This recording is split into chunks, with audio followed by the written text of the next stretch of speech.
Greetings, and welcome to another segment of Let's Talk and Grow with Miss Roshumba. Yes, I'm keeping it real, I'm keeping it consistent, and I'm doing the work for the people. I know you see my elder guest sitting here, and I will elaborate as to who this great man is. So first of all, you know how we do it. There's a ritual that I will continue to do to show allegiance to consistency.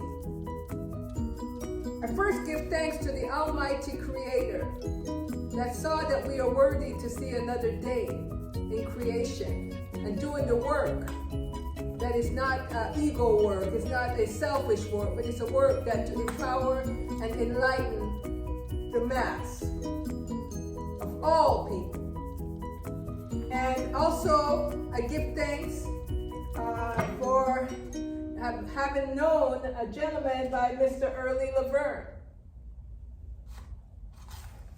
who is now an ancestor.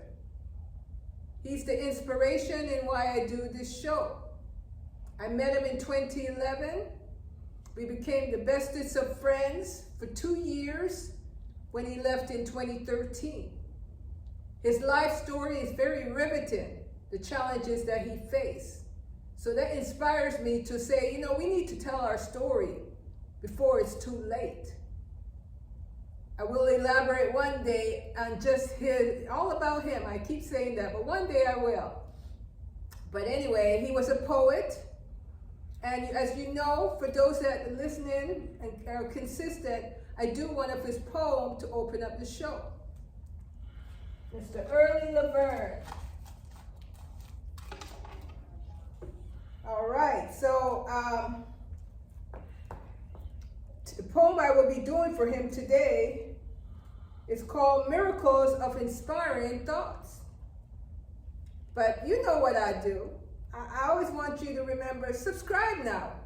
Thumbs up if you're gonna like what you see at the end. Subscribe and leave a comment. So I go right into doing one of my dearly past friend in the spiritual realm. So the poem is called Miracles of Inspiring Thoughts. Love is ever revealing, but not always appealing. The worth of man's faith is often regulated by the things he fears. The only time that I have ever perceived while living it clockwise of this manner, I knew then of my advantage, disadvantages, and personal growth. Often than most, a handsome male or a beautiful female fail to develop a meaningful character. Beauty can be skin deep. Out of all the years that I have been existing, the only ugly person I have seen is the one with a negative attitude adopted from a foul tradition. My lovable honey, you must be a bee. Watch out. I've been traditionally trained to hate and beat the hell out of you. A good workable programming will successfully dispose of your true identity while continuously misusing your self-worth. If when your self-esteem has ran real low, then refill it with quality thoughts. All rich men hold the commonality of one great dream. Neither desires to ever be poor or broke again. If you continue to hold on to your dreams, you will never ever be privileged to develop them. Sell them with your life's efforts. Being sinners assures God just how badly we have need of an eternal Savior. Huh? All right. That's a tricky one. I hope you could replay until you really get it, because my brethren was highly spiritual. His poems were kind of out of this world, let's say it that way. So I hope you enjoyed that one. Miracles of Inspiring Thoughts. All right, so here we go. The king is sitting next to me. And today's topic is, he did it his way. This Reverend Tchacka Muhammed, Elder Tchacka Muhammed. And I'm going to start off by doing his bio, because this man has lived a long time and his story is quite riveting. But let's hear it from him in the bio format. Dr. Tchacka E.K. Muhammed is a well-known educational entertainer.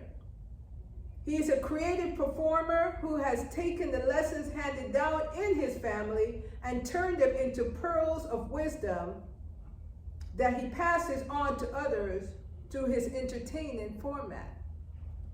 He has performed all over the country on television and radio and at countless education community events.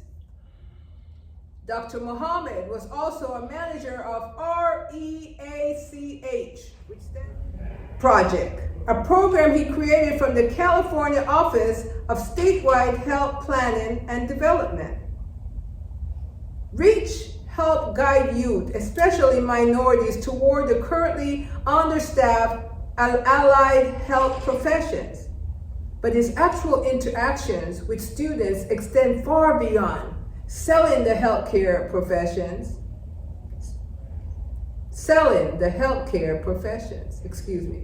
His goal is to help students build esteem, cultural pride, and cultural sensitivity to others through storytelling, rap, and other techniques. During his 33-year career as a health educator, community activist, and organizer, he has developed innovative, cultural, competent community educational plans, served an assistant to the Federal Administrator of Community Health Education for the Center of Disease and Control, and used the spoken words to educate while entertaining thousands of hard-to-reach children and their families. Dr. Muhammad is a founding member of the Sacramento Birthing Project, a nationally recognized maternal and child health project. Dr. Muhammad received his Bachelor of Arts from San Francisco State, Master's in Community School Education at California State University, Sacramento, and his Doctorate in Metaphysics at the Metaphysical Institute in St. Louis, Missouri. And for more information or to be added to his mailing list, please contact him at 916-424-9669. A life well lived as a servant for the people. So I give thanks and respect to you, Dr. Muhammad.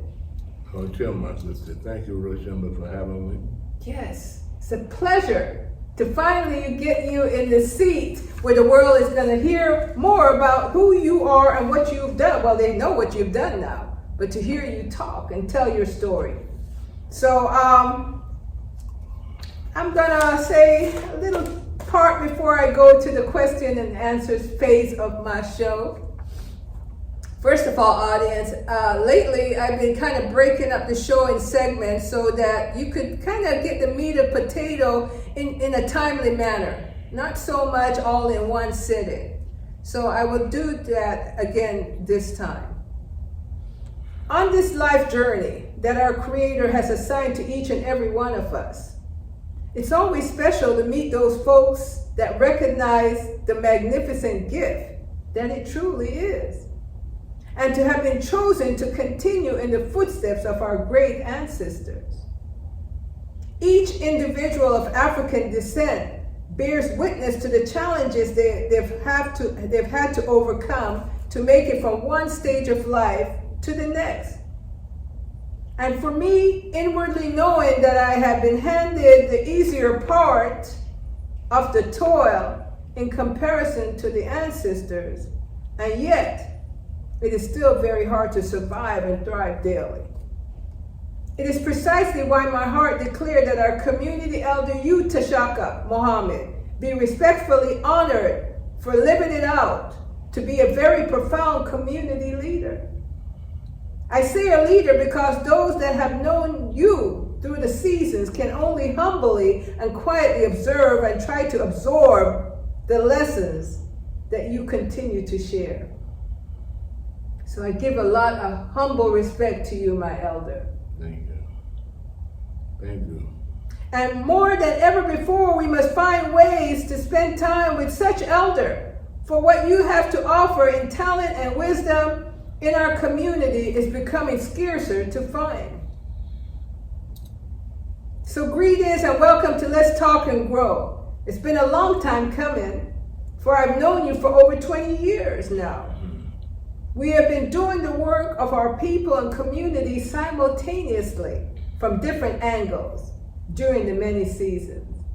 A lot may not know, but he's a striking poet, and I did say it in his bio, and at the end of the show, he's going to give you a taste of what he knows. I remember when you came to my home many years ago to be an inspiration to my young son that was kind of restless. It was you and 4 other men giving your grandiose understanding to him to guide him. Well, he's 24 now. I think he was about 12 at that time. And I give thanks that, he's still amongst us. And as a mother, raising a young black youth, which he's kind of independently on his own now, there's always that time we need to hear from the elders. And I just wanted to thank you for that moment in time. That was one of our bonding moments, being there, you, my spouse, and the other men that were there at that time. You were always finding time to remind us of the past and the necessity to be more than even what we can envision at any given moment. So we salute you very much, my elder. Thank you, my sister. So, audience, I'm going to get ready to ask the questions of our great elder father here. And so listen in closely. So, I have some questions for you. And I'm going to begin by saying, a black man elder is becoming rarer to find in these times when medical care and medicines are more advanced. What have you done that has prolonged your life? What have I done? What have you done to prolong your life to be an elder black man in our community? Since we kind of know our society tends to neglect our people, much less the black male.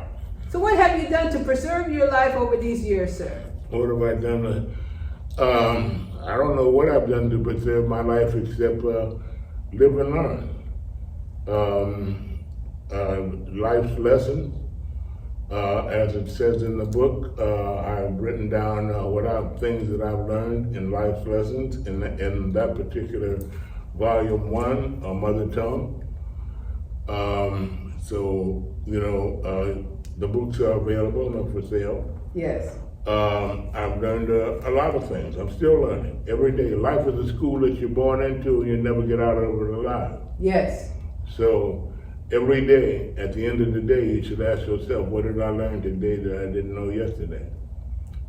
Yes. And it's about learning.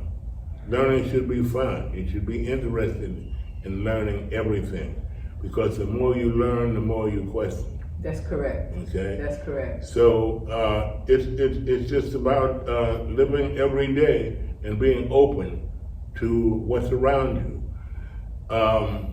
Not practicing tribalism and staying in one little area. Right. Black folks in Sacramento seem to do that. People in the north area don't want to associate or go to events in the south area, and vice versa. Cordova, around, all of the diaspora. Most people stay in their own little enclave. Wow. And that's probably a mindset that we've had since slavery. You can't leave the plantation. You're not comfortable over there on Mr. Gilmore's property. We have the youth with our gang claiming territory and don't own nothing. Wow. Yes. So it's that mentality of, I'm gonna stay right in my comfort zone. Wow. But get out of your comfort zone. Get uncomfortable. If you don't know the city, fill up your gas tank and go get lost. you know? Yes. And figure out where you are. That's what I did when I first came to Sacramento. Yes. You know, I filled up my car and said, I'm gonna get lost. Then I realized that in Sacramento, streets run north and south, avenues run east and west. You know, everything radiates out from the Capitol as the spokes of a wagon wheel. Okay? Interesting. So, you know, and you'll find, if you go to any city in the United States, you want to find the black folks, find Martin Luther King Boulevard. Did you hear that, audience? If you want to find the black folks, you must find Dr. Martin Luther King's Boulevard, because that's where we will be close. That's where we are. Whoa, Yeah, never looked at it that way, but I've noticed each city has its Martin Luther King. Yeah, you're not going to find that street in Fair Oaks or Citrus Heights, so, you know, so. But I was encouraged by my parents and grandparents, raised by most of my grandparents, to learn. You know, at the age of 5, I could spell Mediterranean because I lived in 1536 Mediterranean Avenue. You know, and they said, you know, like, know your phone number, know your address in case you get lost. Exactly. You know, we don't teach social skills anymore. You know, we don't teach us how to communicate with each other. That black male and female relationships, nowhere in our upbringing do we do anything together. We're separated at schools, we're separated at events, you know, Yes. and everything. But nowhere, the only time that I've seen black folk, male and female, communicate is like when girls are braiding the boys' hair and they're sitting here and they're doing their head and they're talking and they're communicating. That's the only time. And audience, that is very big what our elder have said today. And I've mentioned it in the previous shows that, you know, black men and black women must find time to be together, talk together, and plan the future together, even if they're not in relationship as far as love relationship, because it's necessary. It's necessary for us to know each other and be friends with each other. So I'm glad you touched on that, Brother Tchacka. I'm glad you touched on that. And all the other things that you've touched on thus far. The name Tchacka is a very powerful name. It fits you very well because you are very powerful. I hope, audience, you could see his cane. Is this one that you've made? I've been making selling staffs for many years. I made them for Rosa Parks. I presented one to her when she was at Carolyn's Books here. I made them for Michael Vick. I made them Willie Nelson, and a number of other people. I find mostly recently women, older women, are starting to use this staff. Yes, because they can stand up straight, not with a cane. Right. Okay, they can stand up straight. It With the straightens staff. it out. It's also a symbol of the elders. Yes. You know, and yeah, this is something that I put together, but I've been making something for years. Yes, I've always seen you with one, and you have some amazing one. An audience, this elder's home is a museum. Yes. It is a live museum of his story and where he's been, his family, all in his home. And there's no place you can go in there and not see history. So I'll elaborate on that a little later. What achievement would you say you're most proud of, having lived such a well-lengthy life? What achievement of all that you've done, Dr. Muhammed, that you would say that you're most proud of? My children. Your children? Yeah. Yes. Yeah, my children. I have 7 children. 7. They're all successful in their own right. Yes. They found their own path. My daughter Kairos is a doula, a birth coach. Yes. My daughter Tamu, consultant. My sons have all found their own path. And I can say none of my children have ever been arrested. I've probably been to jail more than them. Fighting for our rights, I believe. Yeah, I've been to jail in the 60s with civil rights. I've been to jail in the military. I kind of have a problem with authority. Yes. But I've never been to the penitentiary.